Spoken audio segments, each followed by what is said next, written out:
Hello friends, आप देख रहे हैं लॉग्यान चैनल। मैं हूं सुप्रीमणि शुक्ल। आज हम लोग वर्ल्ड ज्योग्राफी की अगली क्लास में बात करेंगे भूकंप, ज्वालामुखी और सुनामी के बारे में। यहाँ से क्वेश्चन बनते हैं और इसीलिए हम लोग बात करेंगे। ठीक है। बल होता है, बल दो प्रकार का होता है, एक अंतर्जात बल होता है और एक बहिर्जात बल होता है। ठीक है। अंतर्जात बल के कारण जब महादेश जनक बल लगता है तो एक उत्थान होता है जिससे पठार बनते हैं, और निर्गमन होता है जिससे तटीय मैदान बनते हैं। ठीक है। और मोड़दार पर्वत संपीड़न बल के कारण बनते हैं और तनाव मूलक मूलक बल के कारण चटकन, दरार या टूटन पड़ती है। ठीक है। अपक्षय, अपर्दन, बृहद झरण, आच्छादन, ये सब घटनाएं भी किसके कारण होती है? बहिर्जात बल के कारण होती है। तो आपसे क्वेश्चन वैसे यहाँ से आना नहीं चाहिए, लेकिन अगर आता है तो ये क्वेश्चन आ सकता है कि किस बल के कारण चट्टानों में मुड़दार पर्वत का निर्माण होता है। तो संपीड़न बल के कारण, आप याद रखिएगा। ठीक है। ज्वालामुखी से क्वेश्चन बनता है तो ज्वालामुखी अच्छे से पढ़ते हैं। ज्वालामुखी में जो ऊपरी परत होती है, हम लोगों ने पिछले वीडियो में पढ़ा था कि सिलिका और एल्युमिनियम की होती है और फिर सिलिका और मैग्नीशियम की होती है। तो ज्वालामुखी का जो केंद्र होता है वो ज़्यादातर दुर्बल मंडल में पाया जाता है, जो कि मेंटल का भाग होती है। ठीक है। यहाँ द्रव अवस्था में मैग्मा होता है जो यहाँ से ज्वालामुखी में निकलता है। तो एक तो ज्वालामुखी की प्रोसेस होती है, जो ये अंदर होता है जब ये, तो इसको क्या कहते हैं? मैग्मा। और जैसे ये बाहर निकलता है तो इसको क्या कहते हैं? लावा। और ये होती है ज्वालामुखी। क्वेश्चन क्या क्या बन सकता है? ये लावा किसे कहते हैं, मैग्मा किसे कहते हैं, या फिर इसमें ज्वालामुखी के उत्सर्जन के दौरान क्या क्या निकलता है? तो सिलिका, एल्युमिनियम और मैग्नीशियम, और इसके अलावा बहुत से तत्व जो पृथ्वी में पाए जाते हैं वो निकलते हैं। ठीक है। ज्वालामुखी का केंद्र अक्सर किस मंडल में होता है? तो दुर्बल मंडल में होता है। ठीक है। मैग्मा का निर्माण तापमान एवं दाब में वृद्धि के कारण होता है। ठीक है। मैग्मा का गाढ़ापन किस पर डिपेंड करता है? सिलिका की मात्रा पर। जितनी ज़्यादा सिलिका की मात्रा होगी उतना ज़्यादा मैग्मा का गाढ़ापन होगा, और जितनी ज़्यादा सिलिका की मात्रा होगी उतनी ही ज़्यादा अम्लीयता होगी। ठीक है। अब लावा धरातल पर आने के लिए एक छिद्र बनाता है, जिससे क्या कहते हैं? ये आ सकता है क्रेटर किसे कहते हैं? क्रेटर किसका भाग होता है? तो क्रेटर ज्वालामुखी का भाग होता है। जिस छेद से लावा बाहर निकलता है उसे क्रेटर कहते हैं। क्रेटर ज्वालामुखी प्रक्रिया में जहां से लावा निकलता है उस स्थान को क्रेटर कहते हैं। जबकि क्रेटर में पानी भर जाता है तो क्रेटर झील का निर्माण होता है। लोनार झील जो है महाराष्ट्र में, वो क्रेटर का ही उदाहरण है। क्रेटर जब विस्तृत रूप में हो जाता है तो उसे कॉल्डेरा कहते हैं। क्या कहते हैं? कॉल्डेरा। गीजर क्या होता है? गीजर वास्तव में एक प्रकार का गर्म जल का स्रोत है, जिसमें समय समय पर गर्म पानी और वाष्प निकलती है। ठीक है। गीजर क्या है? गीजर वो गीजर नहीं जो आपके बाथरूम में लगा रहता है। ये गीजर ज्वालामुखी का एक पार्ट है, जो गर्म पानी वाष्प निकलती रहती है। ये गीजर कहलाता है। येलो स्टोन यूएसए का जो है वो विश्व का सबसे बड़ा गीजर है। सोल्फ तारा किसे कहते हैं? ज्वालामुखी के अंतिम चरण में धुआरे के साथ वाष्प और गैस के साथ कुछ खनिज पदार्थ निकलते हैं। इसमें सल्फर युक्त सल्फर गंधक प्रमुख है। इसे सोल्फ तारा कहते हैं। इसे क्या कहते हैं? सोल्फ तारा। सक्रियता का आधार पर ज्वालामुखी का जो वर्गीकरण है वो सक्रिय ज्वालामुखी, सुषुप्त ज्वालामुखी, मृत ज्वालामुखी, इनके मध्य होता है। ठीक है। सक्रिय, सुषुप्त और मृत ज्वालामुखी। अब ये देख लेते हैं, आपको तैयार करने वाला पॉइंट इसमें क्या है कि कोटोपैक्सी कहाँ विश्व का सबसे ऊंचा सक्रिय ज्वालामुखी पर्वत? हम पहले भी आपको पढ़ा चुके हैं। वो कोटोपैक्सी इक्वाडोर में है। भूमध्य सागर का प्रकाश स्तंभ किस ज्वालामुखी को कहा जाता है? तो स्ट्रोम्बेली ज्वालामुखी, जो भूमध्य सागर में पाया जाता है उसको भूमध्य सागर का प्रकाश स्तंभ कहते हैं। भारत का एकमात्र सक्रिय ज्वालामुखी बैरन द्वीप है, जो अंडमान निकोबार में है। अंटार्कटिका महाद्वीप का एकमात्र सक्रिय ज्वालामुखी जो है वो माउंट इरेबस है, अंटार्कटिका में। इटली का एकमात्र सक्रिय ज्वालामुखी पर्वत एटना, इटली में है। ठीक है। तो ये याद करने वाले पॉइंट है। सुषुप्त ज्वालामुखी के उदाहरण कौन कौन से हैं? इटली का विसुवियस। आपसे पूछा जा सकता है विसुवियस किस प्रकार का ज्वालामुखी है, या फ्यूजियामा किस प्रकार का ज्वालामुखी है। सुषुप्त ज्वालामुखी ऐसा है जो बहुत वर्षों से सुषुप्त है, मतलब बहुत वर्षों से जिससे लावा नहीं निकला, लेकिन कभी भी निकल सकता है, इसकी संभावना है। क्राकोताव इंडोनेशिया का ज्वालामुखी भी सुषुप्त की श्रेणी में आता है। तो दो तरीके से ज्वालामुखी से क्वेश्चन बनते हैं। एक तो आपसे पूछ लेंगे किस देश में है, और दूसरा ये पूछ सकते हैं कि ज्वालामुखी जो है वो किस प्रकार का ज्वालामुखी है।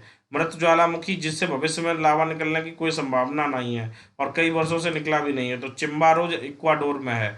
इक्वाडोर, चिम्बारो। ठीक है। ओजोस डेल सल्टारो, विश्व का सबसे ऊंचा ज्वालामुखी पर्वत जो है वो आजोस डेल सल्टारो है, चिली, अर्जेंटीना में। देखिए, विश्व का सबसे ऊंचा ज्वालामुखी पर्वत ये है, और विश्व का सबसे ऊंचा सक्रिय ज्वालामुखी पर्वत ये है, कोटोपैक्सी इक्वाडोरा में। ठीक है। तो इन दोनों का डिफरेंस याद रखिएगा। किलिमंजारो तंजानिया अफ्रीका में, पोपा म्यांमार में, और कोडरमा पारसनाथ हिल जो है वो भारत में है। ये कौन से उदाहरण है? मृत ज्वालामुखी के उदाहरण है। अब ज्वालामुखी की प्रक्रिया में क्या क्या निकलता है उस पर भी एक नज़र डाल लेते हैं। Carbon monoxide, hydrogen sulphide, carbon dioxide, sulphur dioxide, hydrochloric acid, ammonium chloride, ये सब चीज़ें जो हैं वो किस में निकलती हैं? ज्वालामुखी के उत्सर्जन में। नाइट्रोजन ऑक्साइड और NO2, N2O और NO2 ये नहीं होता है ज्वालामुखी में, ठीक है, तो ये याद रखिएगा। अब भूकंप की बात कर लेते हैं। भूकंप से भी क्वेश्चन बनती हैं। भूकंप पृथ्वी का कंपन होता है, पृथ्वी की जो संचलन करने में, दूसरे शब्दों में अचानक झटके से प्रारंभ हुए पृथ्वी के कंपन को क्या कहते हैं? भूकंप कहते हैं। जो भूकंप का आंतरिक केंद्र होता है उसे क्या कहते हैं? अवकेंद्र कहते हैं। और यहाँ से तरंग बनती है, और जहाँ पे पृथ्वी पर जहाँ केंद्र होता है उसे अधिकेंद्र कहते हैं। तो अवकेंद्र और अधिकेंद्र ये याद रखिएगा। भूकंप की उत्पन्न तरंग के रूप में होती है, जहां से तरंग उत्पन्न होती है उसे अपकेंद्र कहते हैं। परंतु तरंग के द्वारा सबसे पहले संचलन जिस स्थान पर होता है उसे अधिकेंद्र कहते हैं, ठीक है। अपकेंद्र और अधिकेंद्र एक दूसरे से सदैव समकोण की स्थिति में होंगे। मतलब यहाँ से अधिकेंद्र और अपकेंद्र किस होंगे? समकोण की स्थिति में होंगे, ऐसे होते हैं। अगर ये अपकेंद्र है तो ये अधिकेंद्र होगा, ये समकोण की स्थिति में होगा, ये इस तरीके से, ठीक है।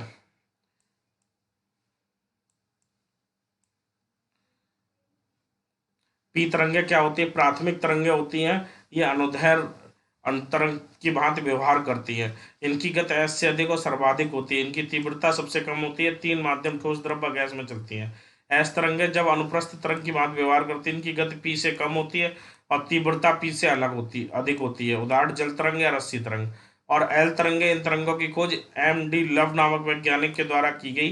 H.D. लव द्वारा H.D. लव नामक वैज्ञानिक के द्वारा की गई, इसलिए इन्हें एल तरंगे कहते हैं। इन तरंगों की गति सबसे कम और तीव्रता सर्वाधिक होती है, क्योंकि इनका निर्माण सतह के समीप अनुदैर्घ्य और अनुप्रस्थ तरंगों के मिलने के बाद होता है। सर्वाधिक विनाशकारी भूकंप कौन सी तरंगों के उत्पन्न होते हैं? एल तरंगों के। तो ये तीनों तरंगें दी गई और उनकी विशेषताएं बता दी हैं। अब इसमें तुलना के लिए आ सकता है कि सबसे तीव्र इसकी तीव्रता सबसे कम है या ज्यादा है।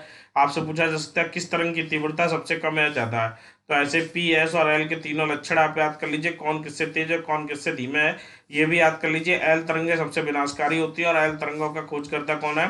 H.D. लव, ठीक है। सीस्मोग्राफ, इस यंत्र के द्वारा तरंग की तीव्रता नापी जाती है। भूकंप की तीव्रता, तरंग का प्रकार ज्ञात करते हैं, ठीक है। 0 से 9 के मध्य तीव्रता नापी जाती है। रेक्टर स्केल, इस यंत्र के द्वारा भूकंप की तीव्रता मापी जाती है। इसका मानक 0 से 11 के मध्य होता है। रेक्टर स्केल क्या है? भूकंप मापी है। या सीस्मोग्राफ या रेक्टर स्केल, दो भूकंप मापी होते हैं, रेक्टर स्केल और सीस्मोग्राफ। जो सीस्मोग्राफ होता है उसमें 0 से 9 के मध्य तीव्रता नापते हैं, और रेक्टर स्केल में 0 से 11 के मध्य, ये याद रखिएगा दोनों, ठीक है। भूकंप का विश्व वितरण क्या है? प्रशांत महासागरीय प्लेटी है। तो प्रशांत महासागरीय श्रृंखला के अंतर्गत सर्वाधिक 68% भूकंप आते हैं। आपसे एक क्वेश्चन पूछा जाता है कि सबसे अधिक भूकंप किस क्षेत्र में आते हैं? तो प्रशांत महासागरीय पेटी में सबसे अधिक भूकंप आते हैं। इसी को फायर ऑफ रिंग भी कहते हैं। फायर ऑफ रिंग भी इसी पेटी को कहते हैं। कौन कौन से क्षेत्र इसमें आते हैं? Chile, California, Alaska, Philippines, Japan, New Zealand आदि से प्रभावित देश माने जाते हैं। मध्य सागरीय पेटी, अटलांटिक पेटी वो है, इसमें विश्व के लगभग 21% भूकंप आते हैं। मतलब सबसे ज्यादा प्रशांत महासागरीय पेटी में 68% और 21% मध्य सागरीय पेटी में आते हैं। इसमें अर्जेंटीना, मेक्सिको, भूमध्य सागर के तटीय क्षेत्र और आल्प्स पर्वतीय क्षेत्र का केकस आते हैं। अन्य पेटी शेष 11% भूकंप विश्व के अन्य भागों में आते हैं। इसी के तहत भारत भी शामिल है। भारत भूकंप से बहुत ज्यादा प्रभावित देश नहीं है, लेकिन यहाँ भी भूकंप आते रहते हैं। तो अब सबसे पहले क्वेश्चन ये है कि पहले भारत को 5 भूकंपीय क्षेत्रों में बांटा गया था, अब 4 भूकंपीय क्षेत्र हैं। तो आपसे क्वेश्चन ये पूछा जाएगा कि वर्तमान में भूकंपीय क्षेत्र कितने हैं? तो 4 हैं, ठीक है। जहां पे छह से कम भूकंपीय क्षेत्र जौनपुर एक है, सॉरी जॉन एक है। और 7 या 7 से अधिक है तो 3, जॉन 3। 8 की तीव्रता है तो 4, और 9 की तीव्रता अधिक है तो जॉन 5, है ना। 9 की तीव्रता का भूकंप एक बार कोयना महाराष्ट्र में और एक बार भुज गुजरात में आ चुका है। पहले जॉन एक था पठारीय भूमि, इसे जॉन से हटा दिया गया है, ठीक है। तो अब जॉन 2, 3, 4, 5। अब पूछा जा सकता है कि भूकंप के कितने जॉन इंडिया में है? तो इस समय 4 जॉन है, जॉन 2, जॉन 3, जॉन 4 और जॉन 5।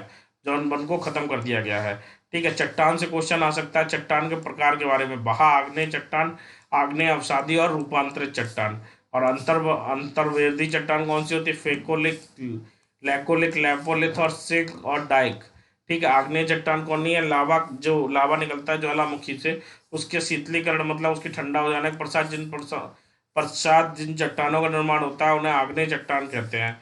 तो इनका निर्माण सर्वप्रथम होता है, इसलिए इनको क्या कहते हैं, इनको प्राथमिक चट्टान भी कहते हैं। सोना, चांदी, प्लेटिनम, लोहा, मैंगनीज, कॉपर आदि भी इनसे प्राप्त हो जाता है। अवसादी चट्टानें वो हैं जो अपक्ष और अपर्दन के द्वारा जिन चट्टानों का निर्माण हुआ है वो अवसादी चट्टानें कहलाती हैं। ठीक है, इन चट्टानों का निर्माण सर्वाधिक मात्रा में नदी घाटी में होता है, इसलिए नदी घाटियों में सर्वाधिक मात्रा में खनिज तेल पाए जाते हैं। ठीक है, इन चट्टानों में जीवाश्म पाए जाते हैं। तो ये इनके गुण जो हैं चट्टानों के वो आप अच्छे से देख लीजिएगा। धरातल पर सबसे अधिक मात्रा में जो खनिज है वो किसमें पाए जाते हैं, अवसादी चट्टानों में पाए जाते हैं। किसमें, अवसादी चट्टानों में। ठीक है, अपच्छ और अपर्दन में क्या अंतर है देख लीजिएगा, आपके लिए बहुत ज़्यादा इम्पोर्टेंट नहीं है। और आग्नेय और अवसादी चट्टानें ताप और दाब के कारण क्या होती हैं, रूपांतरित हो जाती हैं। तो क्या बन जाती है, रूपांतरित चट्टान बन जाती है। इंपॉर्टेंट ये है, चूना पत्थर रूपांतरित चट्टान का पुनः रूपांतरण। चूना पत्थर संगमरमर में परिवर्तित हो जाती, कोयला हीरे में परिवर्तित हो जाता है, ग्रेनाइट नीस में परिवर्तित हो जाता है, बालू का पत्थर क्वार्टजाइट में परिवर्तित हो जाता है, सिल सीट में परिवर्तित हो जाती है, बेसाल्ट एक कम्फी बोल्टाइट में पर्याप्त हो जाता है। ठीक है, तो ये परत और जीवाश्म के बारे में हो गया। आंतरिक चट्टान किस किस प्रकार की होती हैं तो वो एक बार इस मैप के जरिए समझ लेते हैं। लैकोपिथ ये है, लैकोलिथ ये है,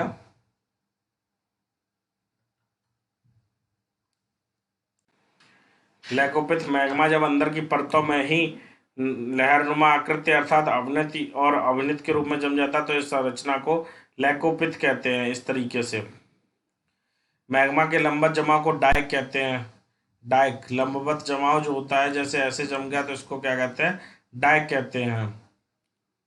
मैग्मा के गुंबदनार आकार की चट्टान को लैकोपिथ कहते हैं। हालांकि इतना पूछा नहीं जाएगा लेकिन फिर भी एक बार आप इसको मिलान कर लीजिएगा कैसे कैसे ये होता है। ठीक है, प्लेट विवर्णिकी सिद्धांत होता है। इसमें स्थल मंडल को बृहद जो प्लेटें हैं उनमें बांट लिया जाता है। तो इसमें जो प्लेटों में बांटा जाता है वो 7 बड़ी प्लेटों में बांटा गया है और 200 से ज़्यादा छोटी प्लेटें बताई गई हैं भूपरपट्टी में। अमेरिकी भूगर्भ विज्ञान के द्वारा दी गई सर्वाधिक संख्या मान्य है, जिसमें 7 बड़ी प्लेटें हैं। एक है अमेरिकन प्लेट, दूसरी अफ्रीकन, तीसरी यूरेशियन, चौथी है प्रशांत महासागरीय प्लेट, पांचवी है इंडो ऑस्ट्रेलियन प्लेट, छठी है अंटार्कटिकन प्लेट और छठी है दक्षिण अमेरिकन प्लेट, पांचवी है अंटार्कटिकन प्लेट, चौथी है इंडो ऑस्ट्रेलियन प्लेट। तो ये हो गई प्लेट्स।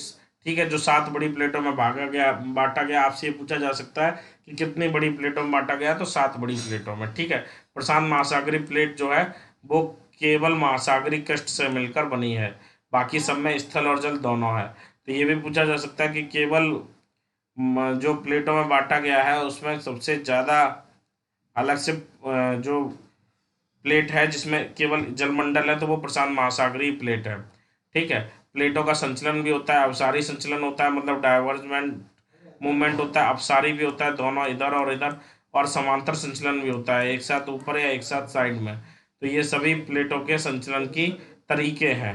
बाकी विस्तार से पढ़ना था आप ऐसे पढ़ लीजिएगा। बाकी हमने ये बता दिया कि संचलन कितने प्रकार से होता है। और बाकी आंतरिक चट्टानें, बाहरी चट्टानों के बारे में हम लोगों ने बात कर ली, भूकंप के बारे में हम लोगों ने बात कर ली, तरंगों के बारे में हम लोगों ने बात कर ली कि भूकंप में किस प्रकार की तरंगें होती हैं, और ज्वालामुखी के बारे में हम लोगों ने बात कर ली।